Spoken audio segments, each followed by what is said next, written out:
বাবার প্রেমে গাও গান,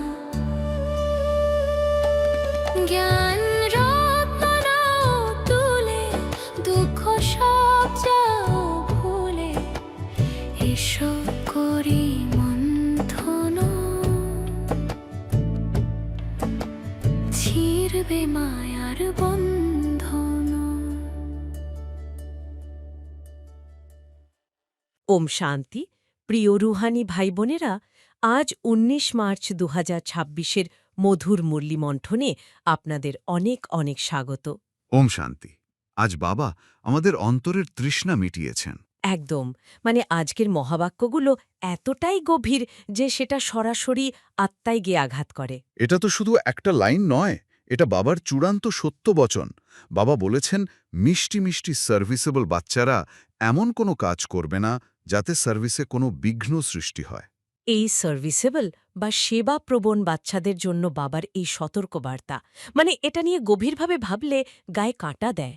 বাবা কিন্তু এখানে যজ্ঞের সাধারণ বাচ্চাদের কথা বলছেন না। যারা যজ্ঞের একেবারে সামনের সারিতে থাকে তাদের দায়িত্ব অনেক বেশি। ঠিক, যারা নতুন আত্মাদের সামনে দৃষ্টান্ত, যাদের দেখে অন্যেরা প্রেরণা পায়, বাবা নির্দিষ্টভাবে তাদেরই সতর্ক করছেন। এখন ভাবুন, সারাদিন যারা ঈশ্বরীয় সেবায় যুক্ত, তারা কিভাবে বিঘ্ন সৃষ্টি করতে পারে। সেবায় প্রকৃত বিঘ্ন বাইরের জগতের বাধা নয়, এটা অনেক বেশি সূক্ষ্ম। এটা হলো অন্তরের কলুষতা, অহংকারের সূক্ষ্মরূপ। অহংকারের সূক্ষ্মরূপ, হ্যাঁ। আমরা তো সাধারণত ভাবি বিঘ্ন হয়তো টাকার অভাব বা সমাজের বিরোধিতা, কিন্তু আসল বিঘ্ন তো মনের ভেতর। ঈশ্বরীয় যজ্ঞ বা সেবাকেন্দ্র তো আসলে একটা আধ্যাত্মিক হাসপাতাল, তাই না? বাইরের জগতের আঘাতে জর্জরিত আত্মারা এখানে আসে একটু পবিত্র প্রেম আর শান্তির খোঁজে। আর সেখানে এসে যদি কোনো রোগী দেখে যে ডাক্তারদের মধ্যেই প্রতিযোগিতা চলছে, কে বড়, কার সম্মান বেশি, কে বেশি প্রশংসা পাচ্ছে, তাহলে সেই রোগীর কি অবস্থা হবে? ঈশ্বরীয় সেবাও তো ঠিক এরকম। একটা বিশাল সেবার আয়োজন হচ্ছে, বাইরে থেকে দেখলে মনে হবে কত সুন্দর কাজ, কিন্তু ভেতরে ভেতরে ধরুন যারা সেবা করছে তাদের মনের গভীরে চলছে, আমি ওর চেয়ে ভালো সেবা করতে পারি, বা আমার কথাটা কেন শোনা হলো না, অথবা ওই মানুষটা বেশি গুরুত্ব পেয়ে যাচ্ছে। এই যে অন্তরের সূক্ষ্ম অহংকার আর ঈর্ষা, এটাই যজ্ঞের পবিত্র পরিবেশে একটা ভয়ানক নেতিবাচক ভাইব্রেশন তৈরি করে। সব বাদ্যযন্ত্র খুব সুন্দর দেখালেও ভেতরের একজন বেহালা বাদক যদি ইচ্ছে করে বেসুরো বাজায়, তাহলে তো পুরো সুরটাই নষ্ট হয়ে যায়। এই সূক্ষ্ম নেতিবাচক প্রকম্পনই নতুন আত্মাদের দম বন্ধ করে দেয়, আর তারা বাবার ঘর থেকে দূরে সরে যায়। আর এটাই হলো ঈশ্বরীয় সেবায় সবচেয়ে বড় বিঘ্ন। এই বিঘ্ন সৃষ্টির যে পরিণতি নিয়ে বাবা যা বলেছেন সেটা তো আরও ভয়ানক। আর এই বিঘ্ন সৃষ্টির যে পরিণতি, বাবা তা অত্যন্ত স্পষ্টভাবে জানিয়ে দিয়েছেন। এর জন্য ধর্মরাজের ট্রাইব্যুনাল বসে, আর সেখানে কোনো অজুহাত খাটে না। হ্যাঁ, এই ট্রাইব্যুনালের বিষয়টি নিয়ে গভীরভাবে চিন্তা করা প্রয়োজন।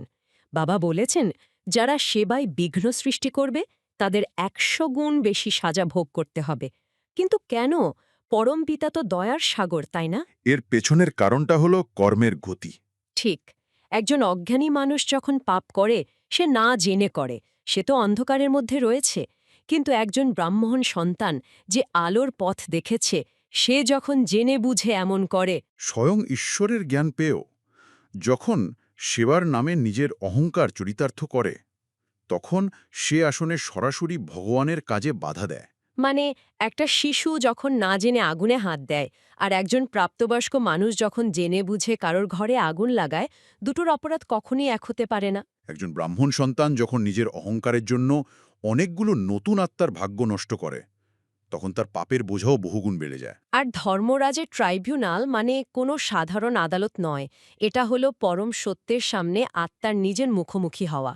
তখন আর বাইরে কে কত বড় সেবাকারী ছিল, কত বড় ভাষণ দিত, তা দেখা হবে না। দেখা হবে প্রতিটা কর্মের পেছনের উদ্দেশ্য কী ছিল। আর তখন আত্মার মধ্যে যে চরম অনুশোচনা তৈরি হবে, যে অন্তহীন গ্লানি আত্মা অনুভব করবে, সেটাই হলো তার ১০০ গুণ সাজা।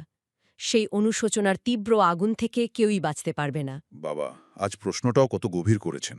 হ্যাঁ, আজকের প্রশ্নটা তো সরাসরি আমাদের সেলফ চেকিংয়ের জন্য। সঙ্গম যুগে বাচ্চারা, তোমাদের একেবারে অ্যাকুরেট হতে হবে।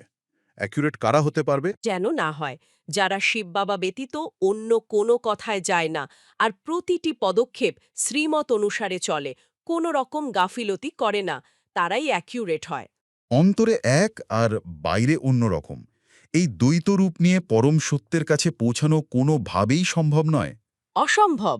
মানে শিব বাবা তো পরম সত্য, উনার কাছে তো কোনো কিছু লুকানো যায় না, কোনো ছলনা খাটে না। এই যে অ্যাকিউরেট হওয়ার ৩টি প্রধান লক্ষণের কথা বলা হলো, এর প্রথমটি হলো সত্য স্বরূপ থাকা। এই দ্বৈত ব্যক্তিত্ব বা ডুয়েল পার্সোনালিটি হল আধ্যাত্মিক যাত্রার সবচেয়ে বড় শত্রু। একদম। এটা অনেকটা সুন্দর মোড়কে ঢাকা একটা ফাঁপা বাক্সের মতো, তাই না? বাইরে থেকে দেখলে মনে হয় কত বড় জ্ঞানী, সবার সাথে কত মিষ্টি করে কথা বলছে, সেবার কত দায়িত্ব নিচ্ছে। কিন্তু অন্তরে হয়তো অন্য কোনো আত্মার প্রতি চরম ঘৃণা, ঈর্ষা বা নিজের শ্রেষ্ঠত্বের অহংকার লুকিয়ে আছে। এই যে বৈপরীত্য, এই যে সারাক্ষণ একটা মুখোশ পরে থাকা, এটাই আত্মাকে ভেতর থেকে সম্পূর্ণ ফাঁপা করে দেয়। এই দ্বৈত রূপ নিয়ে সাময়িকভাবে হয়তো জগতের মানুষের প্রশংসা করানো যায়। কিন্তু মানুষের চোখ ফাঁকি দেওয়া খুব সহজ, কিন্তু অন্তর্যামীর দৃষ্টির সামনে সব মুখোশ খসে পড়তে বাধ্য, কারণ তিনি তো আত্মার ভেতরের স্পন্দনটাই পড়তে পারেন। ঠিক। আর দ্বিতীয় লক্ষণটি দেখুন, শিব বাবা ছাড়া অন্য কারোর কথায় কান না দেওয়া। এর একটা খুব গভীর মনস্তাত্ত্বিক দিক আছে। অন্য কারোর কথা মানে শুধু যে মানুষ পরচর্চা করছে তা নয় কিন্তু। অনেক সময় আমরা কোনো বিশেষ আত্মার প্রতি, কোনো ভালো সেবাকারীর প্রতি খুব বেশি আকৃষ্ট হয়ে পড়ি। হ্যাঁ, তখন মনে হয় উনি এত বড় জ্ঞানী, উনি যেটা বলছেন সেটাই চূড়ান্ত, উনি নিশ্চয়ই বাবার চেয়ে কম নন। কিন্তু বাবা বারবার সতর্ক করেছেন, এক শিব বাবা ছাড়া আর কোনো দেহধারীর কথায় প্রভাবিত হওয়া যাবে না। কারণ দেহধারী যতই উন্নত স্তরের হোক না কেন, সে নিজেও তো পুরুষার্থী, তার নিজেরও ত্রুটি হতে পারে।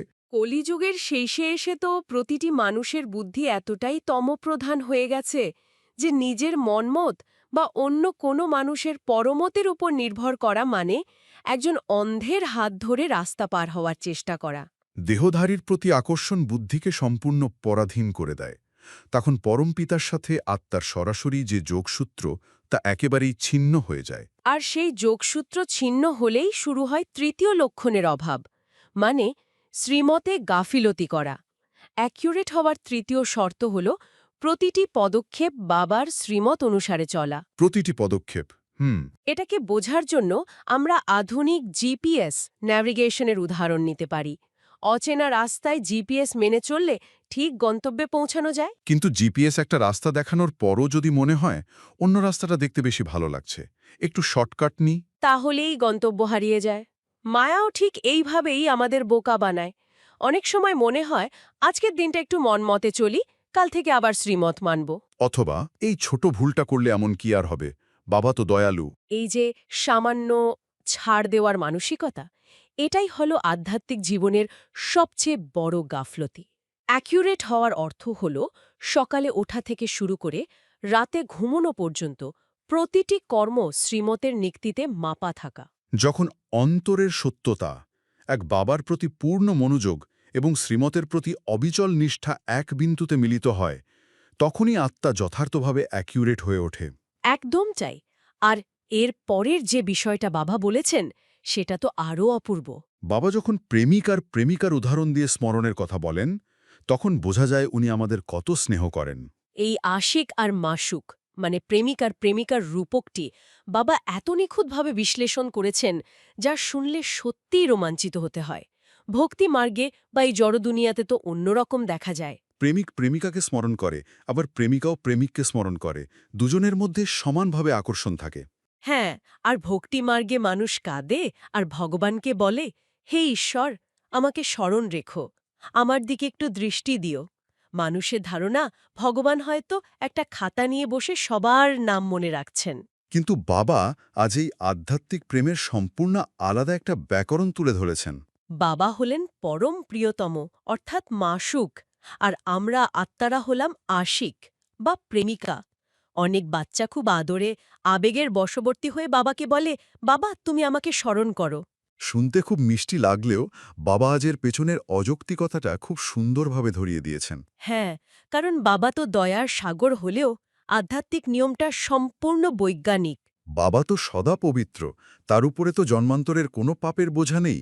তিনি কেন আত্মাদের স্মরণ করে পবিত্র হবেন? এটাই হলো স্মরণের মূল বিজ্ঞান। স্মরণ কোনো আবেগ সর্বস্ব কাজ নয়। স্মরণ হলো আত্মাকে পবিত্র করার একমাত্র বৈজ্ঞানিক উপায়। এটা অনেকটা ব্যাটারি আর জেনারেটরের সম্পর্কের মতো। শিব বাবা হলেন সেই অনন্ত পাওয়ার হাউস বা জেনারেটর, যার চার্জ কখনোই শেষ হয় না। তিনি তো জন্ম মৃত্যুর চক্রে আসেন না, তাই তার উপর কোনো বিকর্ম বা পাপের বোঝা নেই। অন্যদিকে আত্মারা হলো সেই ব্যাটারি যা ৮৪ জন্মের চক্রে ঘুরে ঘুরে একেবারে ডিসচার্জ হয়ে গেছে। আত্মার ওপর জন্মান্তরের পাপের জং ধরে পুরো সত্তাটাই তমপ্রধান হয়ে গেছে। এখন ডিসচার্জ হয়ে যাওয়া ব্যাটারি কি জেনারেটরকে বলবে, তুমি আমাকে চার্জ দাও? না, ব্যাটারিকেই জেনারেটরের সাথে যুক্ত হতে হবে। শিব বাবা হলেন সেই ব্রডকাস্টিং স্টেশন, যেখান থেকে অনন্তকাল ধরে শান্তি আর প্রেমের ফ্রিকোয়েন্সি সম্প্রচারিত হচ্ছে। ঠিক, আমাদের আত্মার রেডিওর নবটা ঘুরিয়ে সেই ফ্রিকোয়েন্সির সাথে মেলাতে হবে। পাপের বোঝা যেহেতু আত্মাদের ওপর, তাই পবিত্র হওয়ার জন্য আত্মাদেরই অর্থাৎ আশিকদেরই সেই পরম পবিত্র মাসুককে নিরন্তর স্মরণ করতে হবে। স্মরণের এই গভীর বিজ্ঞানটা ভুলে গেলেই ঈশ্বরীয় জীবনেও একটা মারাত্মক যান্ত্রিকতা চলে আসে। আত্মারা শুধু নিয়ম রক্ষার জন্য চার্ট লিখতে শুরু করে। অত্যন্ত গুরুত্বপূর্ণ একটা জায়গায় আমরা এসে পৌঁছেছি। বাবা নিজেই আজ বলেছেন যে অনেক বাচ্চা খুব উৎসাহ নিয়ে বাবাকে পুরুষার্থের চার্ট লিখে পাঠায়। সেই চার্ট দেখে স্বয়ং ব্রহ্মাও অবাক হয়ে যান, যে বাচ্চা তো খুব তীব্র গতিতে এগোচ্ছে, মনে হয় যেন একেবারে ১ নম্বরে চলে যাবে। কিন্তু বাবা তো অন্তর্যামী। তিনি জানেন যে অনেক ক্ষেত্রে এই চার্ট লেখাটা শুধু একটা রুটিন বা অভ্যাসে পরিণত হয়। এটা অনেকটা স্কুলের হোমওয়ার্ক করার মতো হয়ে যায়। হয়তো কোন বিশেষ মুহূর্তে পুরুষার্থের খুব তীব্র বেগ এলো, তখন বসে চার্ট লিখে ফেলল, কিন্তু সেই তীব্রতা বজায় থাকে না। খাতায় হয়তো লেখা হচ্ছে সারাদিন স্মরণে ছিলাম, কিন্তু বাস্তবে সেই আত্মার কর্মে, স্বভাবে বাবার কোনো গুণ প্রতিফলিত হচ্ছে না। শুধু যান্ত্রিকভাবে চার্ট পূরণ করা আর বাস্তবে জ্ঞানের রূপ ও বসন্ত হওয়ার মধ্যে আকাশ-পাতাল পার্থক্য রয়েছে। রূপ আর বসন্ত, অর্থাৎ স্বয়ং জ্ঞানের মূর্ত স্বরূপ হওয়া, আর অনবরত সেই জ্ঞানরত্ন অন্যদের দান করা। হ্যাঁ, ঠিক তাই। রূপ হওয়ার অর্থ হল জ্ঞান শুধু বুদ্ধিতে আটকে নেই, তা জীবনের প্রতিটি পদক্ষেপে, আত্মার আওড়াতে বা প্রকম্পনে মিশে গেছে। যে আত্মার সত্যি বাবার স্মরণে থাকে, তার সান্নিধ্যে এলে অসন্ত আত্মারাও অদ্ভুত এক শান্তি অনুভব করে। আর বসন্ত হল সেই ঋতু যখন প্রকৃতি নতুন করে সেজে ওঠে। আধ্যাত্মিক জীবনে বসন্ত হওয়ার অর্থ হল যার মুখ থেকে যখনই কোনো কথা বেরোবে তা যেন জ্ঞানরত্ন হয়। যা শুনে মৃতপ্রায় আত্মারাও নতুন জীবন পায়। ঈশ্বরীয় সন্তানের কথা বলার মধ্যেও একটা রয়্যালটি বা রাজকীয়তা থাকা চাই। এমন কোনো শব্দ যেন মুখ থেকে না বেরোয় যা অন্য কোনো আত্মার মনে আঘাত দেয় বা দুঃখ দেয়। রাবর আমাদের আধা কল্প ধরে দেহ অভিমানী বানিয়ে পতিত করেছে। এই দেহ অভিমানী হল অহংকার আর ঈর্ষার মূল।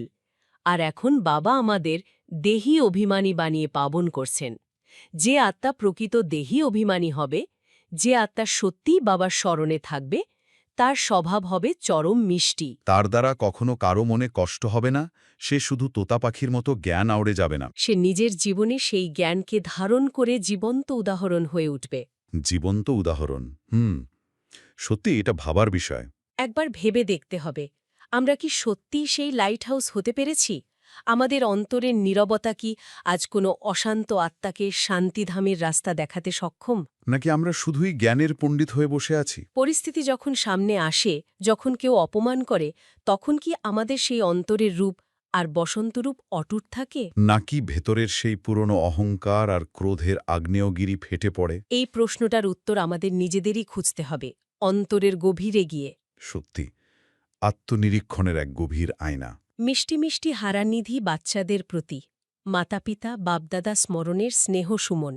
এরকম স্মরণের ভালোবাসা একবারই পাওয়া যায়। বাবারই ভালোবাসা পেয়ে মন ভরে গেল। বাবার এই ভালোবাসার শক্তি নিয়েই চলুন ধারণার দিকে এগোই। বাবা আজ আমাদের খুব গভীর বিধি শিখিয়েছেন। আচ্ছা। হ্যাঁ, শুনুন। ১. কথা বলার সময়, চলাফেরার সময় অত্যন্ত রয়্যাল থাকতে হবে। মুখ থেকে সর্বদা যেন রত্ন নির্গত হয়। ২. ক্রোধের বিষয়ে অত্যন্ত সাবধান থাকতে হবে। চেহারা সবসময় দেবতাদের মতো হাসি খুশি রাখতে হবে। এখানে একটু থামতে চাই। হ্যাঁ, বলুন। এই পয়েন্টগুলো শুনতে তো খুব আদর্শ মনে হয়, কিন্তু এর বাস্তব প্রয়োগ নিয়ে একটা বড় প্রশ্ন জাগে মনে। মানে ওই যখন কেউ সরাসরি আক্রমণ করছে, একদম। কেউ যখন অত্যন্ত অন্যায় আচরণ করছে, তখন যদি আমি চুপ করে থাকি বা ওই দেবতাদের মতো হাসি খুশি চেহারা নিয়ে বসে থাকি। মানুষ তো ভাবতে পারে যে আমি দুর্বল। ঠিক বলেছেন, মানুষ ভাবতে পারে আমার আত্মসম্মানবোধ নেই। তাছাড়া কৃত্রিমভাবে একটা হাসি মুখে আটকে রাখলে কি ভেতরের ক্ষোভটা আরও বেশি বিষাক্ত হয়ে ওঠে না? এটা একটা খুব প্রাসঙ্গিক প্রশ্ন। আসলে এখানে রয়্যালটি বা হাসি খুশি চেহারা বলতে কিন্তু কোনো মেকি বা কৃত্রিম রিয়াকশনের কথা বলা হচ্ছে না। আচ্ছা, তাহলে আসল মেকানিজমটা কি? জাগতিক রয়্যালটি আর আত্মিক রয়্যালটির মধ্যে একটা বড় মনস্তাত্ত্বিক পার্থক্য আছে। জাগতিক রয়্যালটি নির্ভর করে বাইরের জিনিসের উপর, ধরুন পদমর্যাদা, অর্থ বা অহংকার। হুম। আর কেউ সেটাকে চ্যালেঞ্জ করলেই সঙ্গে সঙ্গে আঘাত লাগে। একদম। কিন্তু আত্মিক রয়্যালটি হল এক সম্পূর্ণ অভ্যন্তরীণ পূর্ণতা। যখন কেউ রাগান্বিত হয়ে চিৎকার করে, সে তো আসলে নিজের ভেতরের একটা শূন্যতা থেকে তা করে, তাই না? হ্যাঁ, সে চায় তার নেতিবাচক আবেগের তরঙ্গে আমাকেও ভাসিয়ে নিতে। ঠিক সেই মুহূর্তে আমি যদি পাল্টা রাগ দেখাই, তার মানে আমি তার স্তরে নেমে গেলাম। আমি আমার রয়্যালটি হারিয়ে ফেললাম। বুঝতে পারছি। তার মানে হাসি খুশি থাকার অর্থ দাঁত বের করে হাসা নয়। না, একেবারেই না। এটা হলো এমন এক অটল মানসিক স্থিতি যেখানে অপরের নেতিবাচকতা আমাকে স্পর্শই করতে পারছে না। মানে এটা একটা মানসিক ঢাল হিসেবে কাজ করছে।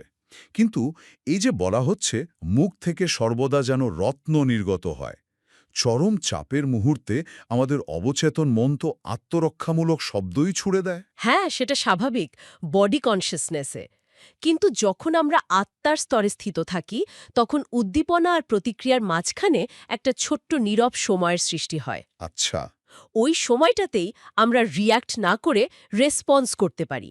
রত্ন নির্গত হওয়ার অর্থ হল আমার প্রতিটি শব্দ যেন একটা উদ্দেশ্য নিয়ে বেরোয়। যা পরিস্থিতিকে ঘোলাটে না করে সমাধানের দিকে নিয়ে যায়।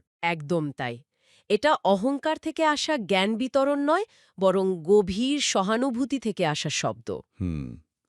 ধরুন অফিসের কথা। সকালের জ্যাম পেরিয়ে অফিসে ঢুকলেন। ওফ, সে তো প্রতিদিনের গল্প। ডেস্কে কাজের পাহাড়, তার ওপর মিটিংয়ে কেউ হয়তো একটা অযৌক্তিক মন্তব্য করে বসল। সেখানে তো এই রয়্যাল থাকাটা প্র্যাকটিস করা যায়, কিন্তু কিন্তু কি? কিন্তু পরিবারের ক্ষেত্রে তো মেকানিজমটা আরও জটিল। অফিসে সহকর্মীর সাথে তাও একটা দূরত্ব রাখা যায়। হ্যাঁ, পরিবারের সাথে তো আবেগের লেনদেন অনেক বেশি। অধিকার বোধ থাকে। সেখানে পরিবারের কেউ ভুল বুঝলে ক্রোধ থেকে নিজেকে সম্পূর্ণ মুক্ত রাখাটা প্রায় অসম্ভব মনে হয়। বাবা শ্রীমতে বলছেন, শুধু জ্ঞান দিয়ে নয়, বরং যোগবলের দ্বারা দেবতা বানাতে হবে। এই যোগবল জিনিসটাই আসল। এটা ঠিক কিভাবে কাজ করে? মস্তিষ্কের ফাইট অফ ফ্লাইট রেসপন্সটাকে যোগবল কিভাবে বন্ধ করে? যোগবলকে একটা শক্তিশালী অ্যান্টিভাইরাস হিসেবে ভাবতে পারেন। সাধারণ জ্ঞান আমাদের শুধু ইনফরমেশন দেয় যে রাগ করা খারাপ। কিন্তু রাগের মাথায় তো আর ইনফরমেশন কাজ করে না। একদম ঠিক। তখন প্রয়োজন হয় শক্তির। বাবার সাথে নিরন্তর গভীর মানসিক যোগের মাধ্যমে আত্মা একটা শক্তির ভাণ্ডার তৈরি করে।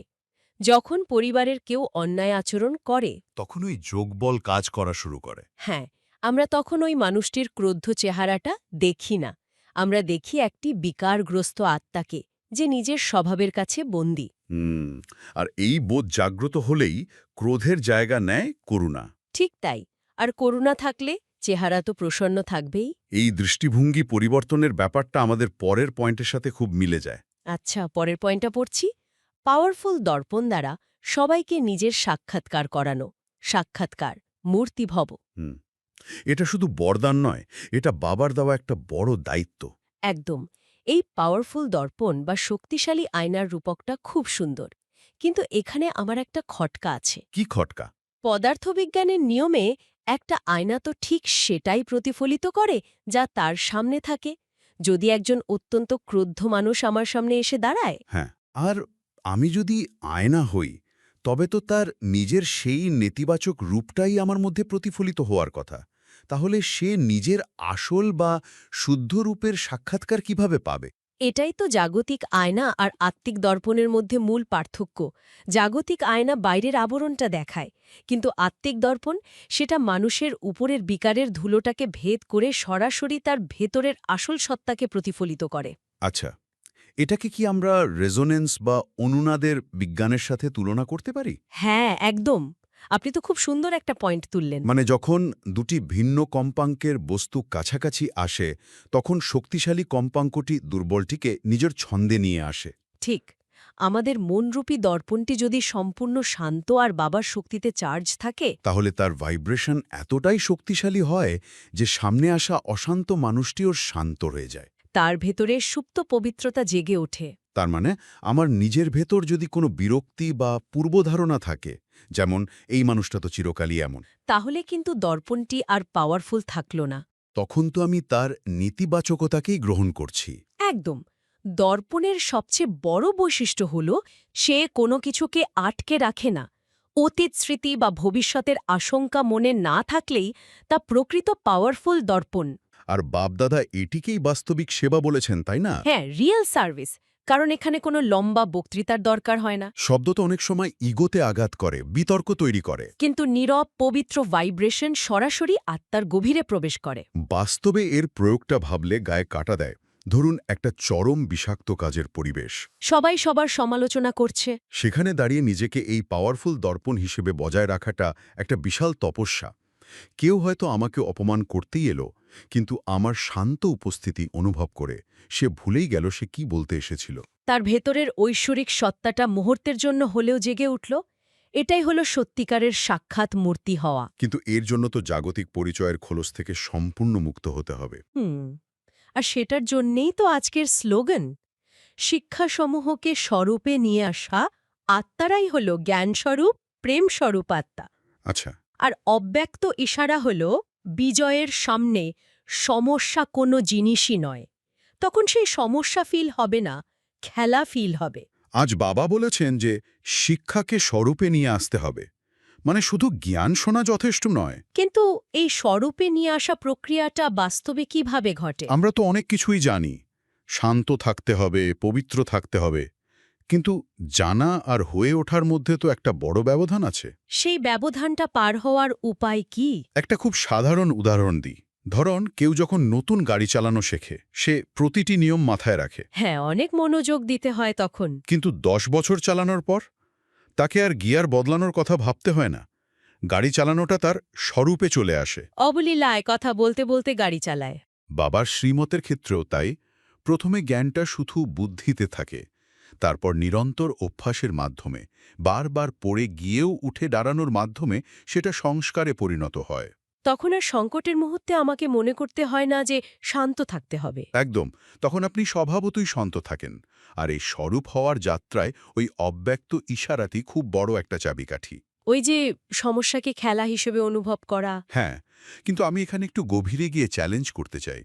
জীবন তো সবসময় সহজ নয়। না, একেবারেই না। যখন কেউ হঠাৎ চাকরি হারায় বা কোনো প্রিয়জনের চরম অসুস্থতা ধরা পড়ে, তখন সেই মানসিক যন্ত্রণার মধ্যে দাঁড়িয়ে কাউকে যদি বলা হয় এটা তো শুধু একটা খেলা, সেটা তো বাস্তবের প্রতি এক ধরনের অন্ধত্ব মনে হতে পারে। সেটাই, চরম সমস্যাগুলোকে সত্যি খেলা হিসেবে দেখা কিভাবে সম্ভব? এটা আসলে বাস্তব থেকে পালিয়ে যাওয়া নয়, এটা হলো বাস্তবের একটা উচ্চতর দৃষ্টিভঙ্গি। মানে ধরুন একজন সার্কাসের খেলোয়াড় যখন মাটি থেকে উঁচুতে সরু দড়ির ওপর দিয়ে হাঁটে, তার ফোকাস কিন্তু তীব্র থাকে, কিন্তু তার ভেতরে একটা নিশ্চিন্ত ভাব থাকে, কারণ সে জানে নিচে একটা বিশাল সেফটি নেট বা সুরক্ষা জাল পাতা আছে। পড়ে গেলেও মৃত্যু হবে না। ঠিক, এই সুরক্ষা জালটাই হল নিশ্চয়ের ফাউন্ডেশন, শিব বাবার প্রতি পূর্ণ নিশ্চয় এবং নিজের আদি আত্মারূপের প্রতি নিশ্চয়। অর্থাৎ সমস্যাটা বাস্তব, দড়ির উপর হাঁটার পরিশ্রমটাও বাস্তব, কিন্তু অস্তিত্ব বিপন্ন হওয়ার ভয়টা আর থাকে না। একদম। যখন অটল নিশ্চয় থাকে যে সর্বশক্তিমান নির্দেশক আমার সাথে আছেন, তখন সমস্যাগুলোকে আর জীবনের শেষ বলে মনে হয় না। মনে হয় এগুলো এক একটা লেভেল যা পার করতে হবে। খেলায় যেমন বিপক্ষ দল নানা কৌশল করে, মায়াও তেমনি পরিস্থিতি দিয়ে পরীক্ষা নেবে, কিন্তু ভেতরে বিজয়ের বিশ্বাস থাকলে ঘাবড়ে যাওয়ার কিচ্ছু নেই। তখন সমস্যাটা যন্ত্রণার বদলে একটা বুদ্ধির খেলায় পরিণত হয়। হ্যাঁ, একদম তাই। তো আজ বাবা আমাদের অন্তরে বাইরে সত্য থেকে অ্যাকিউরেট হওয়ার স্মৃতি দিওয়ালেন, এবং শেষে পাওয়ারফুল দর্পণ হয়ে সাক্ষাৎকার মূর্তি হওয়ার বরদান দিয়ে বিদায় নিলেন। কমেন্টে লিখুন সাক্ষাৎকার মূর্তি। আমাদের এই নীরব পবিত্র প্রকম্পনই হবে বিশ্বের জন্য বাস্তবিক সেবা। একদম। চলুন এই স্মৃতি নিয়ে আজকের দিনটা শুরু করি। ওম শান্তি।